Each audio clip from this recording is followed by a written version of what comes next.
ओम शांति। तो आज भट्टी का दिन है 17 और मुरली है 10 नवंबर 1987 की।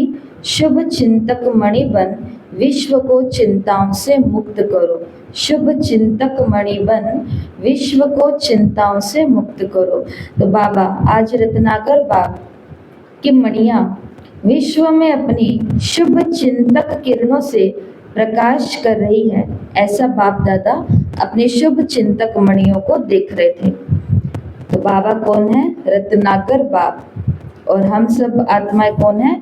शुभ चिंतक मणि। तो रत्न का मतलब क्या होता है? जिसके पास मणि, हीरे, जवाहरात, ये सब चीजें, तो वो है रत्नाकर। तो रत्नाकर बाप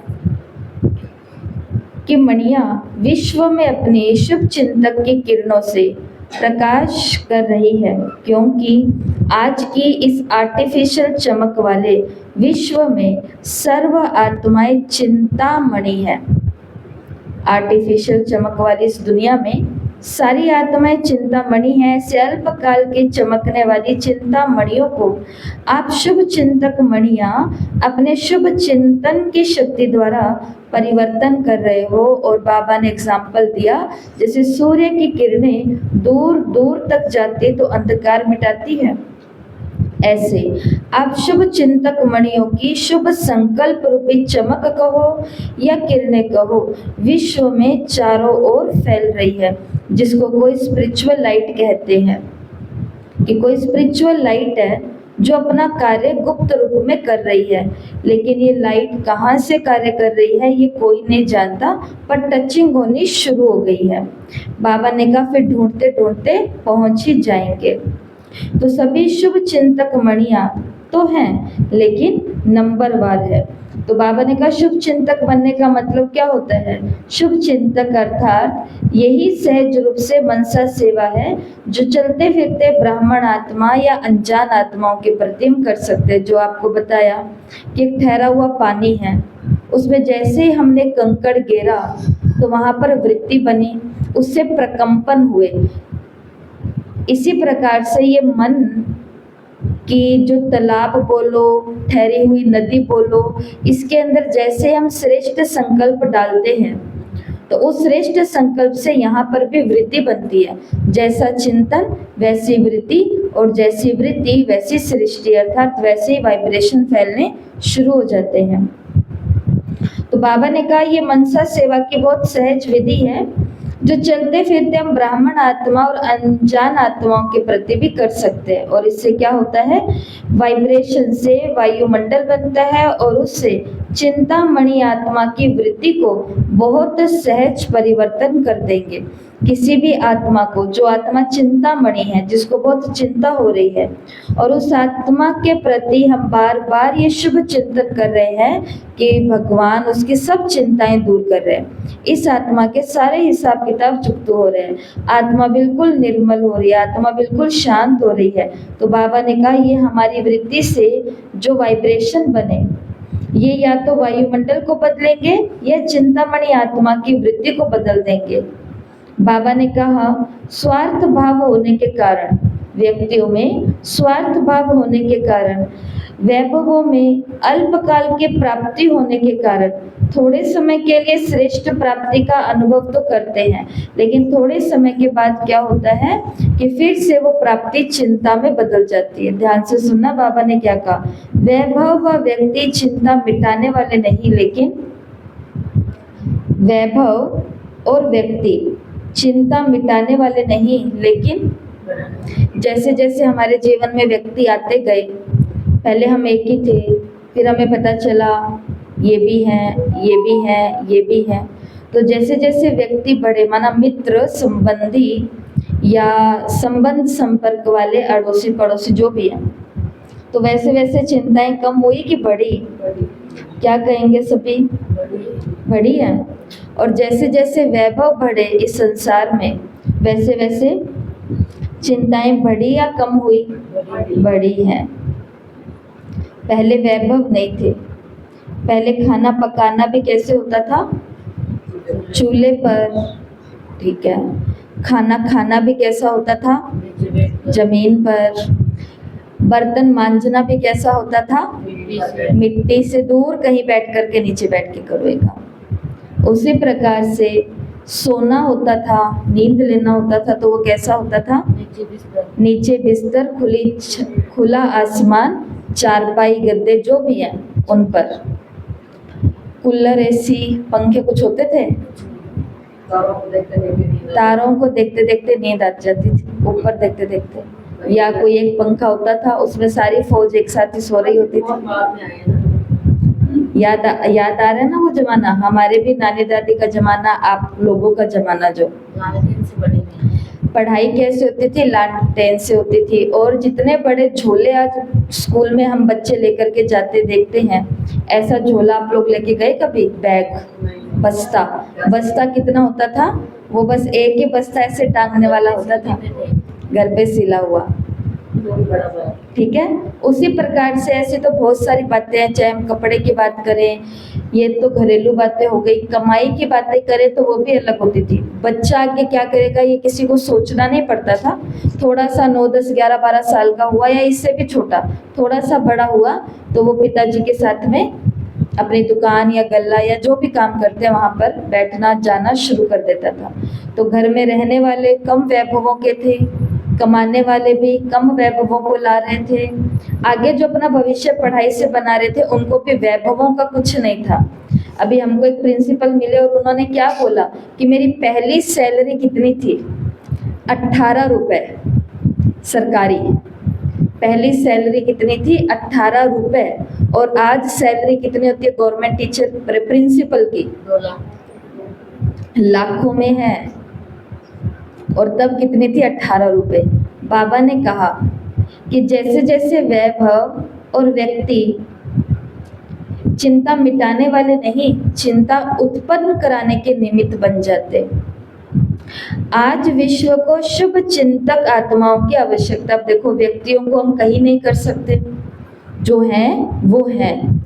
वैभव भी जो हमारे पास कुदरत ने, भगवान ने, हमारे पुण्य कर्मों ने या हमारी सुख सुविधाओं के आधार पर जो वैभव भी हमें मिले, तो उन्हें भी हम कहीं नहीं कर सकते। हम उनके आदी हैं या हम उनके द्वारा ही अपने सारे कार्य करते हैं। लेकिन बाबा ने क्या कहा? अब हम क्या कर सकते हैं? हम केवल अपने शुभ चिंतन से, माना शुभ चिंतन मणि बन करके विश्व की आत्माओं के लिए चिंता मुक्ति के प्रकंपन फैला सकते हैं। जिसको बाबा ने कहा, आप शुभ चिंतक मणियां व आत्माएं विश्व को अति प्रिय हैं। जब संपर्क में आते हैं तो अनुभव करते हैं कि ऐसे शुभ चिंतक मणि दुनिया में और कोई दिखाई नहीं देते। बाबा ने कहा, शुभ चिंतक सदा रहे, इसका विशेष आधार है शुभ चिंतन। मैं सदा सर्व के प्रति शुभ चिंतक बनी रहूं, उसका आधार है शुभ चिंतन। 2 बातें बाबा ने कही। अगर व्यर्थ चिंतन होगा और अगर पर चिंतन होगा तो वो आत्मा शुभ चिंतक मणि बन सकती है? बाबा ने कहा नहीं बन सकती। शुभ चिंतक आत्माएं औरों के भी व्यर्थ चिंतन और पर चिंतन को समाप्त करने वाली होती है।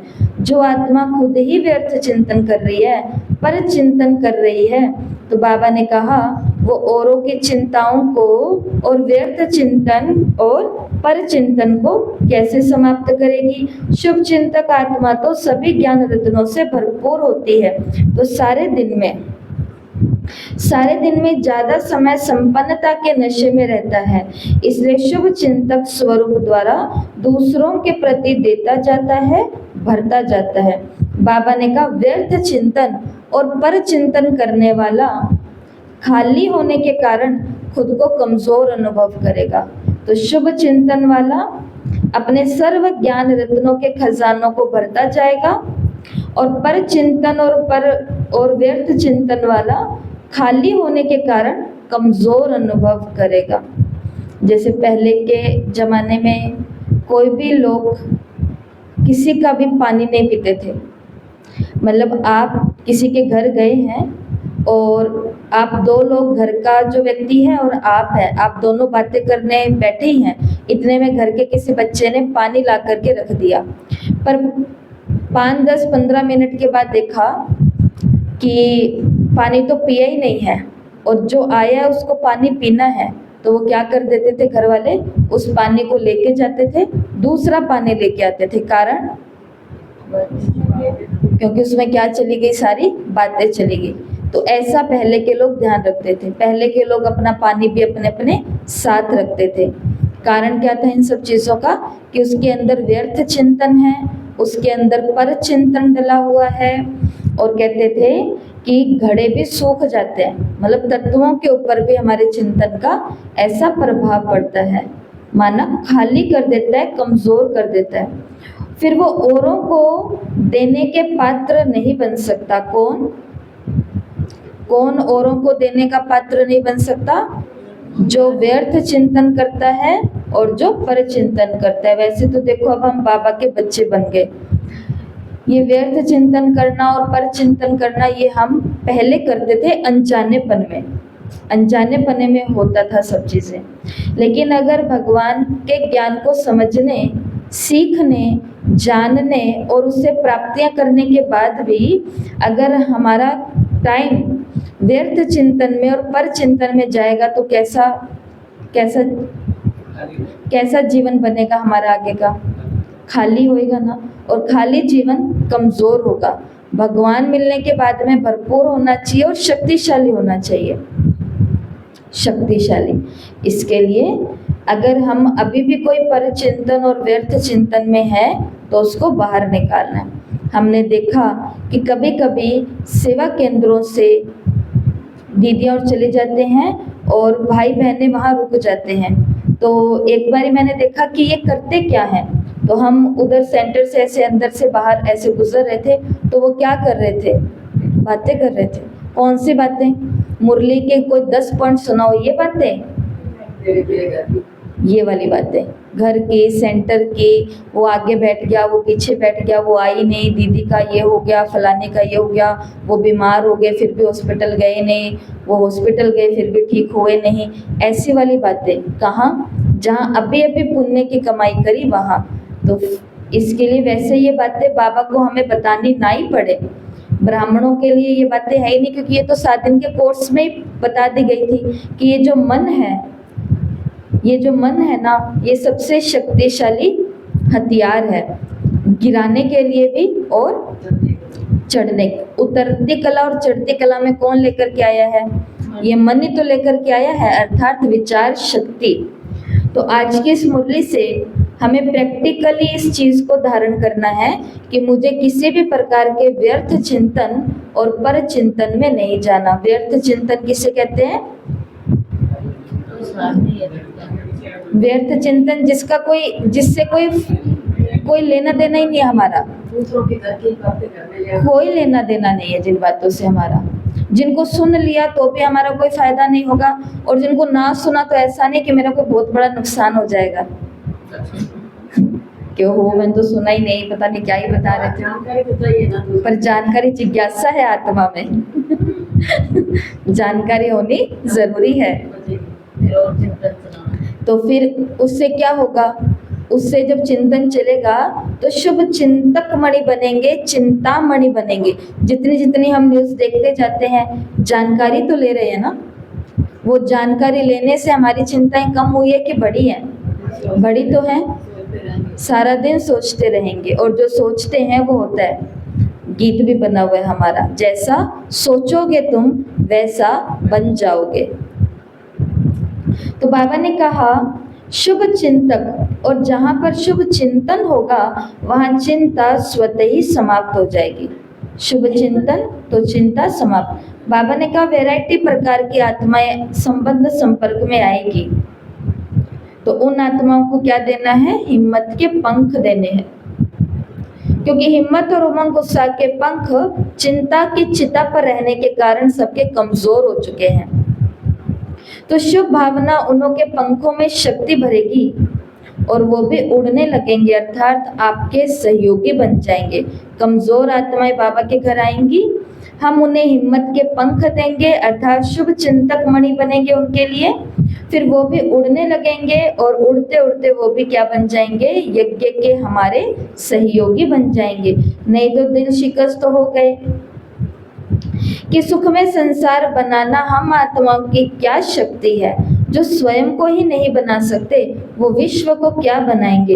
विश्व को बदलना बहुत मुश्किल समझते हैं क्योंकि वर्तमान सर्व सत्ताओं के रिजल्ट देख चुके हैं, इसलिए मुश्किल समझते हैं। मुश्किल क्यों समझता है व्यक्ति? क्योंकि वो कह रहे हैं कि राजनेता उनसे भी नहीं बन रही है दुनिया अच्छी। ये इतने सारे धर्म के लोग हैं, साधु संत महात्माएं, इन लोगों से भी दुनिया अच्छी नहीं बन रही है।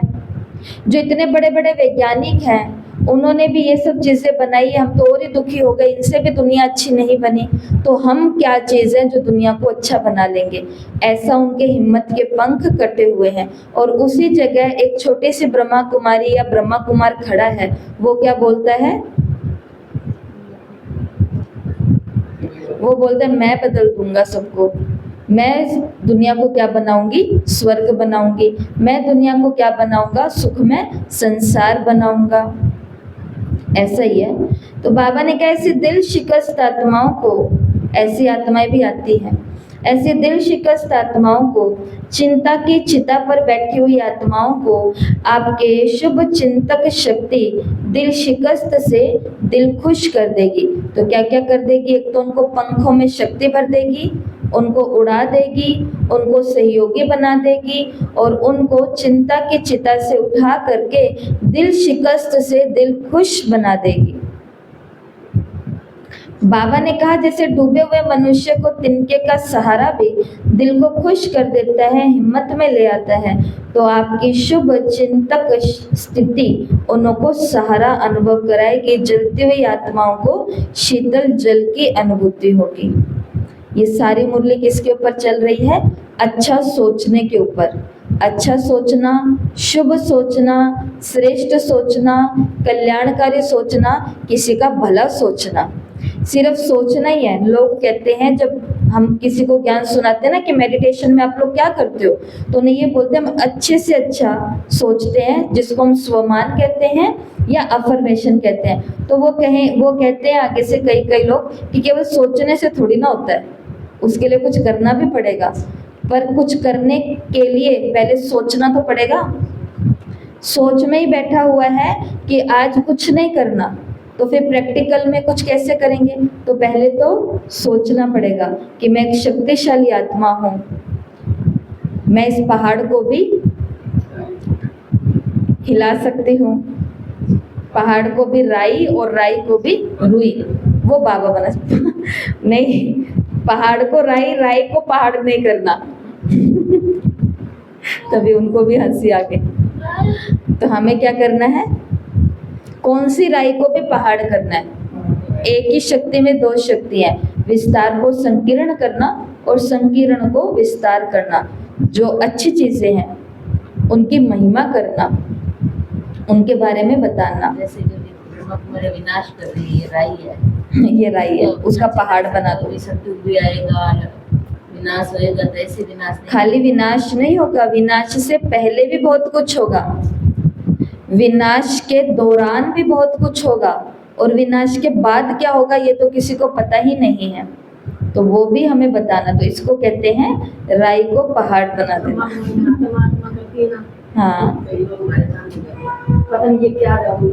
ये क्या जादू टोने करती हैं।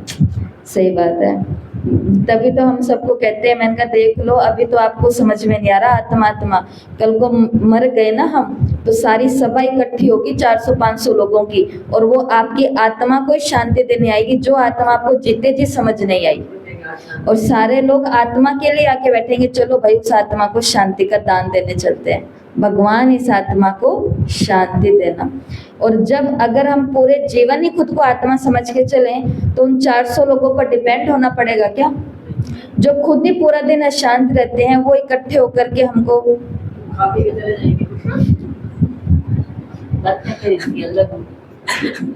इसके लिए अपना प्रबंध पहले से रच के रखो, किसी के भरोसे नहीं बैठना हमको। और उस समय भी अगर कोई हमें दे सकता है तो वो कौन सी आत्माएं होती है?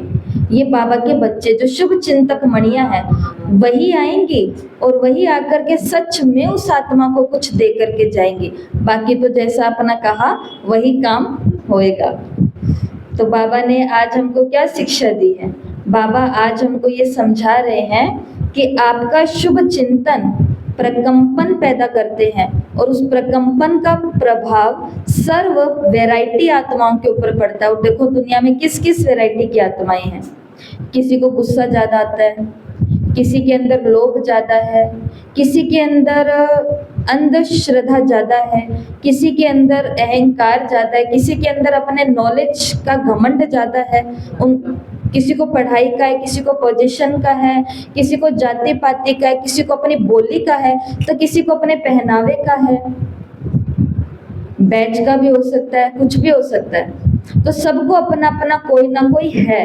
इतनी वैरायटी आत्माएं हैं, पर वैभव और व्यक्ति होते हुए भी सब कौन सी चिता पर पड़े हैं? चिंता की चिता पर। तो बाबा ने कहा उनकी मदद करो, उनको पंख दो, उनको दिल खुश करो, तो वो आपके क्या बनेंगे? सहयोगी बनेंगे। वही बनते हैं जैसे हम भी बाबा के यज्ञ में आए हैं ना, ऐसे ही। सर्व का सहयोग प्राप्त करने का आधार क्या है? शुभ चिंतक स्थिति। अगर हम चाहते हैं कि सब मेरे को सहयोग करें, तो उसके लिए सबके लिए अच्छा तो सोचना ही पड़ेगा ना। जैसे कंपनी है, उस कंपनी के अंदर जो बॉस है, वो अगर सारा दिन ये सोचे कि कोई टाइम पर नहीं आता, कोई टाइम पर नहीं आता, कोई टाइम पर नहीं आता, तो इससे सब लोग टाइम पे आ जाएंगे? ऐसे तो नहीं आएंगे सोचने से। उसके लिए या तो कुछ करना पड़ेगा या फिर अपनी सोच को बदलना पड़ेगा, तो उन लोगों तक वाइब्रेशन जाएंगे और वो 2 मिनट भी जल्दी आ जाएंगे। तो 2 मिनट जल्दी आना भी सफलता की निशानी है कि हमने अच्छा सोचा। स्नेह सब प्रकार के सहयोग में न्योछावर बनाएगा, इसलिए बाबा ने कहा सदा शुभ चिंतन से संपन्न रहो, शुभ चिंतक बन सर्व को स्नेही और सहयोगी बनाओ। फिर आगे बाबा कहते हैं सर्व को जो प्राप्ति होती है खुशी की, सहारे की, हिम्मत के, पंखों की, उमंग उत्साह की, ये प्राप्ति की दुआएं और आशीर्वादें किसी को अधिकारी बच्चे बना देती है और किसी को भगत आत्मा बना देती है। इसलिए अनेक जन्म के पूज्य बन जाते हैं। इसलिए ये विशाल कार्य आरंभ करने के साथ साथ जैसे और प्रोग्राम बनाते हो, तो उसके साथ साथ स्वयं के लिए भी प्रोग्राम बनाओ। ऐसे बाबा ने 4 पॉइंट बताए हैं, तो सुनेंगे सभी। सदा हर एक आत्मा के प्रति और अनेक प्रकार की भावनाएं परिवर्तन कर एक शुभ चिंतक की भावना रखो। बाबा ने कहा कोई भी विशाल कार्य आपको आरंभ करना है, तो उस विशाल प्रोजेक्ट को, उस विशाल सेवा को शुरू करने से पहले अपना एक प्रोग्राम बनाओ कि मैं इस प्रोग्राम के दौरान, इस प्रोजेक्ट के दौरान जिन भी आत्माओं से मिलूंगी, कई मेरे को अच्छा अच्छा कहेंगे और कई मेरे को अच्छा नहीं कहेंगे, जिन भी आत्माओं से मिलूंगी वो सभी उनके प्रति सर्व प्रकार की भावनाओं को चेंज करके मुझे कौन सी भावना लेके आनी है? शुभ चिंतक भावना।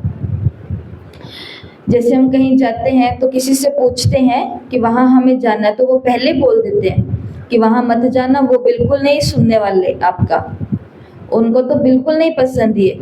और जैसे ही वहां पर जाते हैं वैसे क्या अनुभव होता है? जैसे कि वो वेट ही कर रहे थे इनके आने का।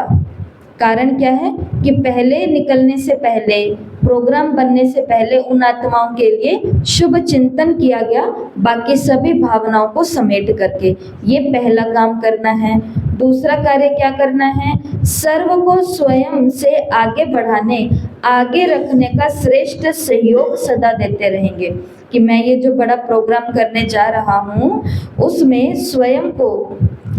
सर्व को स्वयं से आगे रखने, आगे बढ़ाने का मैं सहयोग दूंगा। तीसरा, बेटर वर्ल्ड अर्थात अच्छी दुनिया, सुखमय संसार बनाने के लिए सर्व के प्रति श्रेष्ठ कामना द्वारा सहयोगी बनेंगे। श्रेष्ठ कामना,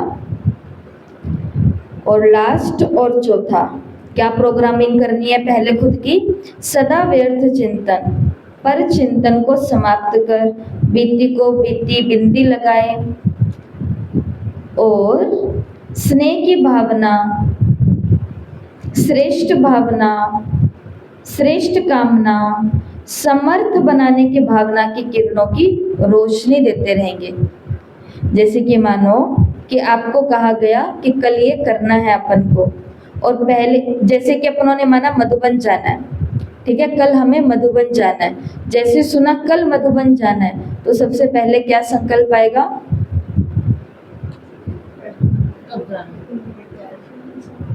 मैं अभी बोल दूं कल अपन को मधुबन जाना है, अक्टूबर में नहीं जाना, वो मेरे से गलती से बोला गया, कल ही जाना है, टिकटें भी आपके बन चुकी है, पहला क्या संकल्प आएगा,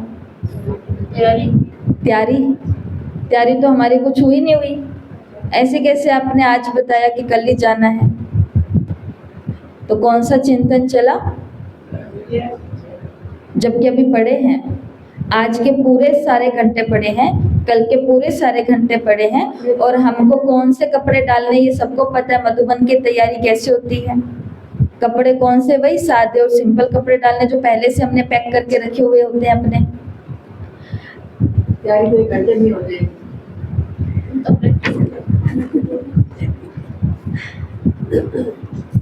इसी प्रकार से लेके क्या जाना है, वहाँ पर करना क्या है, वहाँ ठहरना कहाँ है, घर वालों को हम कैसे मनाएंगे, वो तो हमारी सुनेंगे ही नहीं, उनका प्रोग्राम कल कहीं और जाने का है, आपने बीच में कल मधुबन का बता दिया, ऐसे कैसे होएगा, ये सारी बातें। उसके बजाय बाबा ने कहा क्योंकि अचानक ही होना है जो होना है, मधुबन की टिकट के अलावा सब कुछ जो होता है वो अचानक ही होता है, यही है जो 2 महीने पहले तैयार हो जाती है।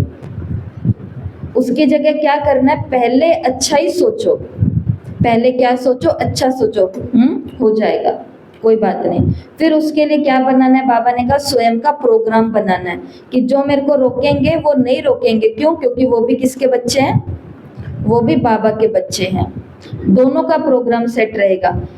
इन सभी बातों को अपने जीवन में लागू करना है, ये 4 बातें। पहला, कोई भी प्रोग्राम बनाने से पहले अपना प्रोग्राम बनाना है। कौन सा प्रोग्राम बनाना है, पहला प्रोग्राम कि जिन आत्माओं से मैं मिलने वाली हूँ उन सभी के लिए मुझे और सभी भावनाओं को समेट करके एक शुभ चिंतक की भावना रखनी है। दूसरी अपनी प्रोग्रामिंग क्या करनी है कि सबको आगे बढ़ाने का संकल्प है मेरा। मैं कहीं पर जा रही हूँ तो खुद को फेमस करने के लिए नहीं, उन आत्माओं को भी उस दुखी जीवन से आगे बढ़ाने के लिए, चिंता वाले जीवन से आगे बढ़ाने के लिए, दिल शिकस्त जीवन से आगे बढ़ाने के लिए। तीसरा संकल्प कौन सा होना चाहिए कि सबकी श्रेष्ठ कामनाएं पूरी हो, ये लक्ष्य है। और चौथा, सभी श्रेष्ठ भावना, श्रेष्ठ कामना, समर्थ भावना की किरणों की रोशनी देने के लिए मैं जा रहा हूँ या जा रही हूँ। ये 4 बातें बाबा ने कहा कोई भी कार्य आरंभ करने से पहले खुद की प्रोग्रामिंग करो। जैसे आपको भोग बनाने की सेवा मिली तो सीधा जाकर के बैठ नहीं जाना बनाने, पहले अपनी प्रोग्रामिंग तो करो कि भोग बनाते समय मैं सोचूंगी क्या, इस भोग को खाने से किस किस के कष्ट कटने वाले हैं, ये भोग बनाते हुए मुझे देख कौन रहा है, और ये भोग बनाना मेरे लिए क्या है, एक तपस्या, या जो भी बातें हैं वो आप सभी को पता है। अब बाबा ने लास्ट में आगे कहा कि ये स्व का प्रोग्राम सारे प्रोग्राम के सफलता का फाउंडेशन है। इस फाउंडेशन को सदा मजबूत रखना, बुलंद। तो फिर बाबा ने कहा अपने आप ही प्रत्यक्षता का आवाज बुलंद हो जाएगा। छोटे बड़े, बीमार, स्वस्थ, महारथी, घोड़े सवार सब सहयोगी हैं, सभी की अंगुली चाहिए, हर ईंट का महत्व है। कोई ये बोले मेरी तो क्या ही जरूरत है, ये तो अपने आप ही कर लेंगे, हर एक ईंट का अपना महत्व है। तो कोई भी ये ना सोचे, बाबा ने कहा कोई फाउंडेशन की ईंट है, कोई ऊपर दीवार की ईंट है, लेकिन एक एक ईंट महत्व वाली है। कोई तो फाउंडेशन की ईंटें हैं, ये जो नियमित आत्माएं होती हैं, क्योंकि ये अगर हिली तो पूरा का पूरा हिलेगा। तो कोई फाउंडेशन की ईंटें होती है जो उस कार्य को स्टार्ट करते हैं, जिनकी उस कार्य के अंदर, उस प्रोग्राम के अंदर बहुत अहम भूमिका होती है। तो वो क्या होते हैं, उस प्रोग्राम के फाउंडेशन ईंटें होती है जिनके बिना वो कार्यक्रम सफल होना थोड़ा सा मुश्किल हो जाएगा। बाकी सभी कौन सी ईंटें होती है? 4-5 दीवारें वाली। 4 दीवार ये, 1 दीवार ऊपर की छत बोलते हैं जिसको। तो इन सभी ईंटों का भी अपना अपना महत्व है। कोई अपने महत्व को बाबा ने कहा कम ना समझे कि मेरी तो इस प्रोग्राम में मेरी तो क्या ही भूमिका है। ठीक है, तो बाबा ने कहा ऐसे ही अपने उमंग उत्साह को विशाल कार्य के लिए रखो। तो इस मुरली से हमने क्या सीख ली? शुभ चिंतन करना है। क्या करेंगे शुभ चिंतन? 2 मिनट में चिंतन करते हैं, फिर टाइम हो गया। क्या करेंगे शुभ चिंतन? बस व्यर्थ चिंतन और पर चिंतन नहीं करना, उसके अलावा शुभ चिंतन ही होएगा सारा। और क्या करेंगे शुभ चिंतन? सब सुखी हों, सब अपने अपने जीवन में संतुष्ट हों, सब अपने अपने कामों में बिजी हों, सब अपने अपने तरीके से भगवान के रास्ते में लगे हुए हों, सबको सद्बुद्धि प्राप्त हो, सबको बेहतर स्वास्थ्य प्राप्त हो, सबको परमात्मा के आने का मैसेज प्राप्त हो, परिचय प्राप्त हो, संदेश प्राप्त हो। और लास्ट में मैं आपको बता देती हूँ, बाबा ने 2 ही बातें कही, चाहे अनजान आत्माओं के लिए चाहे ब्राह्मण आत्माओं के लिए, सबके लिए क्या बनना है?